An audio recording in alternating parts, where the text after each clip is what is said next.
Story time again. So we are back with our new story. Story नहीं, कहानी. हम हिंदी की कहानी सुनने जा रहे हैं और ये कहानी है वाणी बुक की चैप्टर नंबर 24 की पेज नंबर 56 की. खोलना चाहो बुक खोल लो, नहीं खोलनी तो मैम की तरफ देखो. मैम बहुत इंटरेस्ट वे में सुनाने वाली है. So let's not waste time. Story start करते हैं बच्चे. एक राजा के 3 पुत्र थे, मतलब एक किंग के 3 बच्चे थे. एक दिन उसने अपने पुत्रों को बुलाकर कहा, मतलब उसने अपने अपने बच्चों को बुलाया, तीनों बच्चों को, और कहा आज मैं आपकी बुद्धि की परीक्षा लेना चाहता हूँ.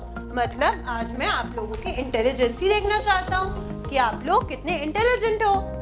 आप तीनों को महल का एक एक कमरा दिया जाएगा.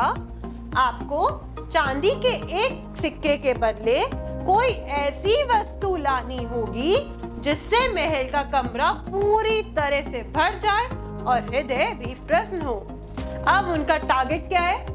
उनका महल है, ठीक है. तीनों बच्चों को एक एक कमरा उसका दिया जाएगा और तीनों को एक एक चांदी का सिक्का भी दिया जाएगा और उसके बदले उन्हें एक चांदी के सिक्के के बदले एक ऐसी चीज करनी होगी जिससे उनका कमरा पूरा भर जाए. ठीक है, समझ आया? तो बच्चे करते क्या हैं? अब देखो, इस काम के लिए मैं तुम्हें कल रात तक का समय देता हूँ. उन्होंने कहा तुम्हें इस बात काम करने के लिए तुम्हें कल रात तक का टाइम दे दिया गया है. कुछ ऐसा करना है जिससे आपका कमरा भी भर जाए और मेरे मन को खुशी भी मिले, मेरा हृदय प्रसन्न हो जाए. तीनों पुत्र सोच में पड़ गए.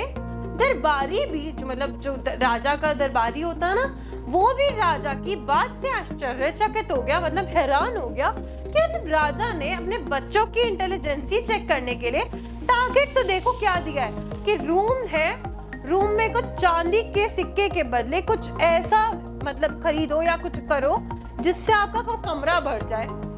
तो हम ऐसी, तो अब सारे बच्चे सोचते हम ऐसी कौन सी वस्तु लाए जिससे कमरा भी भर जाए और महाराज प्रसन्न भी हो जाए. चांदी के एक सिक्के में ऐसा क्या मिलेगा, ऐसा क्या ला सकते हैं हम जिससे वो कमरा भर जाए. तो बड़े लड़के ने, सबसे बड़ा लड़का सोचता है, बड़े लड़के ने चांदी के एक सिक्के के, उन्होंने एक चांदी का एक सिक्का किसी को दिया और उससे उन्होंने कुछ फूल खरीदे, यानी कि फ्लावर्स खरीदे जो कि बहुत थोड़े थे. अब एक चांदी के सिक्के में कितने फ्लावर्स आएंगे? पूरा कमरा भरना है.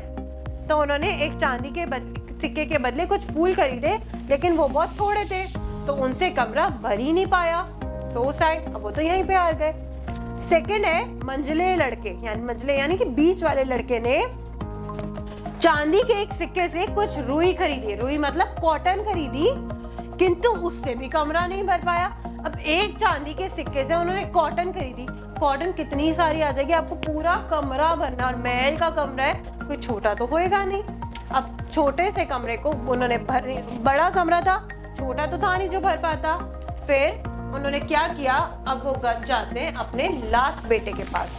तो अगले दिन क्या होता है, अगले दिन राजा तीनों लड़कों के कमरे देखने गया. मतलब जो उनके पापा थे, महाराज थे, वो तीनों लड़कों के कमरे देखने जाते हैं. बड़ा और मंझला, यानी कि वो दोनों तो हार ही गए. पहले वाले ने क्या किया, फूल बिछाए, और फूल से तो कमरा सजा ही नहीं था, मतलब पूरा भरा ही नहीं था, तो वो बड़ा वाला हार गया. अब जो सेकंड बॉय था, जो बीच का लड़का था, वो भी परीक्षा में असफल रहा. दोनों जो है हार गए. बारी आती लास्ट सबसे छोटे वाले की. छोटे लड़के का कमरा जो था, जब वो महाराज जी गए तो छोटे लड़के का कमरा बंद था. वे बाहर खड़ा मुस्कुरा रहा था, मतलब हंस रहा था. तभी महाराज आते हैं और बोलते हैं, दरवाजा खोलो बेटा, हम देखना चाहते हैं कि तुमने क्या किया है. तो जब वो दरवाजा खोलते हैं तो वो देखते हैं और कहते हैं, बेटा तुमने कमरे में अंधेरा भर रखा है. अब अंधेरा भर रखा है क्या, मतलब जब वो कमरे में जाते हैं तो उनको कुछ दिखता ही नहीं है. तो उसके पापा कंफ्यूजन में पड़ जाते हैं कि इसने सच में लाइट कर रखी है ऐसे, मतलब बंद की हुई है या लाइट नहीं है. तो उन्होंने पूछा, बेटा तुमने कमरे में अंधेरा कर रखा है क्या? तो बच्चा बोलता है, उनका सबसे छोटा वाला बेटा बोलता है, महाराज मैंने चांदी के एक सिक्के से एक दिया खरीदा। दिया पता ना, जो हम दिवाली पे जलाते हैं। आपके सामने यह दिया जलाते ही पूरा कमरा प्रकाश से भर गया। मतलब अगर पूरे रूम में लाइट्स ऑफ है और अगर कोई आया, हमने आते साथ एक दिया जला दिया, तो रोशनी तो पूरे कमरे में हो जाती है ना। तो उस बच्चे ने दिमाग लगाया और कहा कि मैंने चांदी के एक सिक्के से यह दिया खरीदा। आपके सामने ये दिया जलाते ही पूरा कमरा प्रकाश से भर गया। तो महाराज जो है बहुत खुश हुए। शाबाश बेटा, तुम सचमुच बहुत बुद्धिमान हो। तो इंटेलिजेंट कौन था? सबसे छोटा बेटा। अब आपने जब स्टोरी सुनी है तो आप भी सोच रहे होगे कि ऐसा क्या कर सकते हैं जिससे कि रूम में एकदम भर जाए। सोचा था ना, आपको सब पता है, आपने सोचा था, बट आप सबने भी बुद्धिमानी नहीं यूज करी। बुद्धिमान नहीं हो, लेकिन छोटा बच्चा बहुत इंटेलिजेंट था।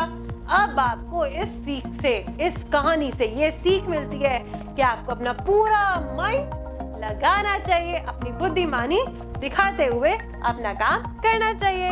एंजॉय? यस, मैम ने भी एंजॉय करा और मैम को भी बहुत अच्छा लगा। Hope you all have understood. Thank you.